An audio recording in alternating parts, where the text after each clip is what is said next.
Netflix പിന്മാറിയതിനെ തുടർന്ന് മമ്മൂട്ടിയും മോഹൻലാലും ഒന്നിക്കുന്ന സീരീസിനി നടക്കില്ല എന്നുമാണ് പുതിയ റിപ്പോർട്ടുകൾ വ്യക്തമാക്കുന്നത്.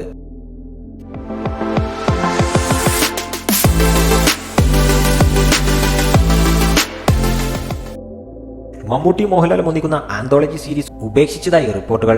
MT വാസുദേവൻ നായരുടെ കഥകളെ കോർത്തിണക്കി മലയാളത്തിലെ പ്രമുഖ സംവിധായകർ ഒരുക്കുന്ന ആന്തോളജി സീരീസ് നെറ്റ്ഫ്ലിക്സിലൂടെ റിലീസ് ചെയ്യാനാണ് തീരുമാനിച്ചിരുന്നത്.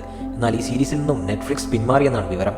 അതിനാൽ തന്നെ ഇനി ഈ സീരീസ് നടക്കുമോ എന്ന കാര്യത്തിലും അനിശ്ചിതത്വമുണ്ട്. സന്തോഷ് ശിവൻ സംവിധാനം ചെയ്യുന്ന ഓളവും തീരവും എന്ന ചിത്രത്തിൽ മോഹൻലാലും ലിജോ ജോസ് പെല്ലിശ്ശേരിയും, ചിത്രം കടുകണ്ണാവ ഒരു യാത്രയിൽ മമ്മൂട്ടിയുമാണ് പ്രധാന വേഷങ്ങളിലെത്തുന്നത്. ഇതിൽ മോഹൻലാൽ ചിത്രത്തിന്റെ ഷൂട്ടിംഗ് നേരത്തെ പൂർത്തിയായിരുന്നു. സിനിമകളുടെ ബജറ്റ് ഉയർന്നു പോയതുകൊണ്ടാണ് നെറ്റ്ഫ്ലിക്സ് പിന്മാറിയതെന്ന് റിപ്പോർട്ടുകളുണ്ട്. പുതിയ OTT നിർമ്മാതാക്കളെ ലഭിച്ചാൽ മാത്രമേ ഇനി ഈ ആന്തോളജി സീരീസ് സാധ്യമാകൂ.